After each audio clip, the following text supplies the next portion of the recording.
கடையிலிருந்து இத்தினா நம்ம 2 கிலோமீட்டர் ரோடை தாண்டி போய் கிரி சமுத்திரத்தை தான் வாங்கியிருந்தோம். அந்த குறையை போக்க வேண்டும். இது நீண்ட நாள் கோரிக்கை. இதை இன்று இந்த புதூர் கிராமத்தில் ஒரு பகுதி நேர கடையாக 190 அட்டைகளை வைத்து இன்று பகுதி நேர கடை திறக்கப்பட்டுள்ளது. இதற்கு தலைமை தாங்கி நடத்தி கொண்டிருக்கின்ற மாண்புமிகு மக்கள் முதல்வர், தாயுள்ளம் கொண்ட முதல்வர் தளபதி மு.க. ஸ்டாலின் அவர்களுடைய ஆட்சியில் கடந்த 10 ஆண்டுகளாக ஆட்சி நடத்தினாங்க. ஆனா இந்த ஆட்சியில நம்ம முதலமைச்சர் பொறுப்பேற்ற பின்பு திருப்பத்தூர் மாவட்டத்தில் மட்டும் இன்னைக்கு 62 கடைகள் திறந்திருக்கிறோம். 62 தானே சார்? 8 ஆமா, சுமார் 70 கடைகள் இந்த மாவட்டத்தில் ஆட்சியற்ற 2 ஆண்டுகள்ல திறக்கப்பட்டுள்ளது. இது நீங்கள் நன்றாக சிந்திக்க வேண்டும். 10 வருஷமா செய்யாத 2 வருஷமா நம்ம முதலமைச்சர் ஏன் இதை திறக்கிறோம்? இப்ப இந்த ஊர்ல திறக்க வேண்டிய காரணம் என்ன? நாம் நெடுஞ்சாலையை கடந்து எந்த நேரத்தில் எந்த வண்டி மோதனே தெரியாது. அந்த மாதிரி நிலைமையில 2 கிலோமீட்டருக்கு அப்பாற்பட்டு நாம் அந்த பொருட்களை வாங்கி கொண்டிருந்தோம். இன்று உங்கள் கிராமத்திலேயே இங்கு திறக்கப்பட்டு இந்த 150 குடும்ப அட்டைகளும் பயன்பெறும் அளவிற்கு தமிழக முதல்வர் மாண்புமிகு தளபதி அவர்களால் ஆணையிட்டதின் பேரில் தான் இந்த கடைகள் எல்லாம் இங்கு திறக்கப்பட்டுக் கொண்டிருக்கிறது. நானும் மாவட்ட ஆட்சித்தலைவரும் போன கிராம சபாவுக்கு இந்த ஊராட்சிக்கு வந்தோம். எல்லா ஊராட்சியிலும் கிராம சபை நடத்தணும்னாவே தலைவரும் பயப்படுவாங்க.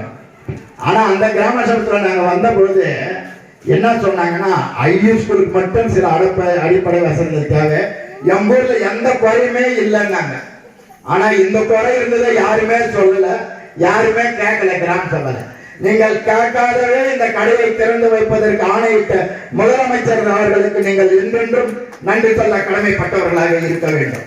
நீங்க யாருமே கேட்கல. கலெக்டர் வந்தாரு, நான் வந்தோம், சேர்மன் வந்தோம், எல்லாரும் வந்தோம். ஆனா இன்னைக்கு என்ன சொன்னாங்க, எந்த குறையுமே இல்லைன்னு சொன்னீங்க. ஆனா இந்த குறையை யாருமே சுட்டி காட்டல. நீங்க சுட்டி காட்டாதவே இன்னைக்கு இங்க ஒரு மாவட்ட செயலாளரும், நம்ம ஜோலார் சட்டமன்ற உறுப்பினர், நம்ம கலெக்டர், நாங்கெல்லாம் இதை நீங்க கேட்காதீங்க, அதான் கேட்காதே கொடுக்கிற தெய்வம் தான் தமிழகத்துடைய முதல்வர்.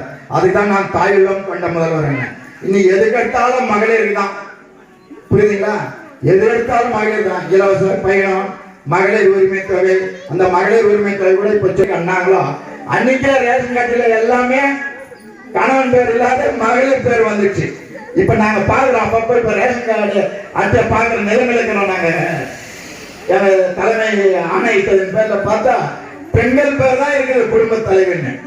அந்த அளவுக்கு இந்த ஆட்சியில ஒரு தாய் ஆண்டு கொண்ட ஆட்சியில் கூட இல்லாத அளவிற்கு இன்று நமது தளபதி மு.க. ஸ்டாலின் அவருடைய ஆட்சியில் இந்த தாய்மார்களுக்கு முக்கியத்துவம் கொண்டு எல்லா நலத்திட்டங்களையும் வழங்கி கொண்டிருக்கின்றார். இதனை எல்லாம் நீங்கள் கருத்தில் கொண்டு அப்படிப்பட்ட முதல்வருக்கு நீங்கள் வருங்காலத்தில் என்றென்றும் நன்றி கடன் பட்டவர்களாக இருக்க வேண்டும். இந்த கிரிசமுத்திரம் ஊராட்சி மக்கள் என்பதை அழுத்தமாக சொல்லி வாய்ப்புக்கு நன்றி கூறி விடைபெறுகிறேன்.